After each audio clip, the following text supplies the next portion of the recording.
it is possible to have a period of truce. It is possible to have what would be called in modern parlance peaceful coexistence. But that peaceful coexistence is a tactical ploy and not a permanent solution. Allah's apostle said, I have been ordered to fight with the people till they say, none has the right to be worshipped but Allah. If we consider that if only we changed our policies toward Israel, and if only we changed our policies toward Iraq, or changed our policies toward something else, if only we hadn't taken out the Mossadegh regime in Iran in 1953, and other things people have said to me, these ideas are ridiculous. They're based on a fundamental misunderstanding of the motives and goals of the jihadists. This is not a conflict that was created with the creation of the State of Israel, or a conflict that was created when American armies went into Iraq.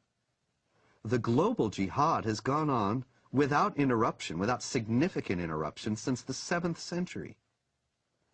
And it only declined in force and activity at periods when the Islamic world was too weak to prosecute it. The question now that we have to ask ourselves is, do we want to preserve our Judeo-Christian values and our own civilization, or do we choose to go toward a dimitude, an enlarged dimitude in Europe, which will engulf the whole of Europe?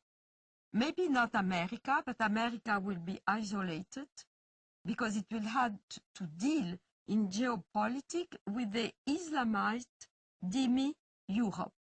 And these are problems that have to be taken into consideration by Europeans themselves in choosing their identity and their future, freedom or dimitude, and by Americans also.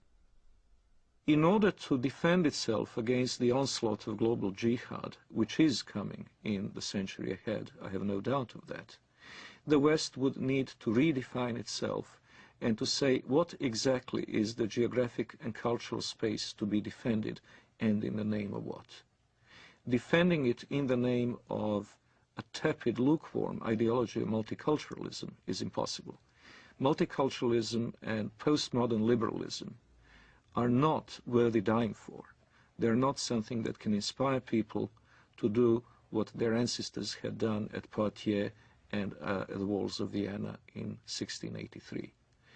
What global jihad has on its side is simple-minded commitment of millions of people to not only spread the faith, but also better themselves at the expense of the infidel, in the first instance through immigration, and later on, if necessary, by other means.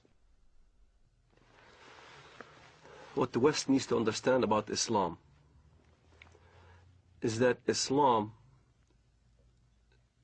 has the potential of replacing the dangers that we just kind of did away with, Nazism and communism.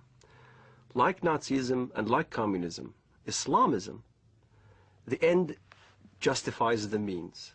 There is no respect for national borders, and the whole ideology is to promote their way of thinking and promote their way of life throughout the entire world. That's what's being taught in the Middle East. That's what's coming out from all the jurisprudence in Al-Azhar in Saudi Arabia and all throughout the Muslim world, is that Islam will conquer and will continue to conquer until it triumphs, until everybody in the world says there's no God but Allah and Muhammad is his prophet. أنصحكم لله يا أمريكا ويا بريطانيا ويا أنتم من قال الله في حقكم قد غضب الله عليكم اليهود يا أبناء القردة والخنازير يا من لا تكون فتنة في الأرض إلا وأنتم عودوا ثقابها كلما أوقدوا نارا للفتنة أطفأها الله.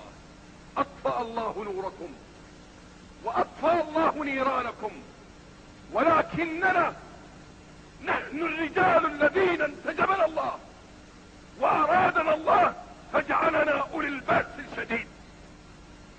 لقطاف رؤوسكم الأينعت وظهرت وطغت وتجبرت فإنا قاطفوها بإذن الله. The peculiarity of Islam has to be faced, and it has to be faced frankly and openly.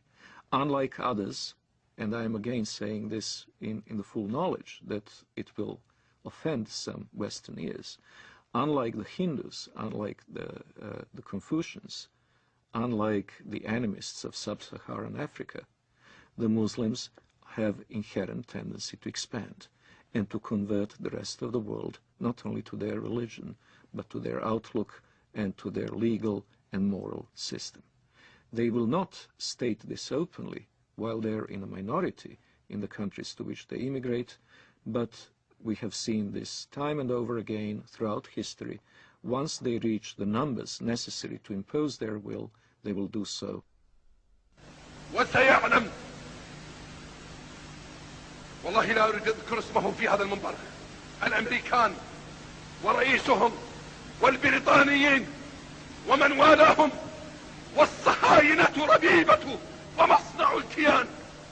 الله أكبر، لو أذن الله لنا يا أمة محمد سيقول حتى الحجر يا مسلم هذا يهودي خلفي تعال واقطع رأسه.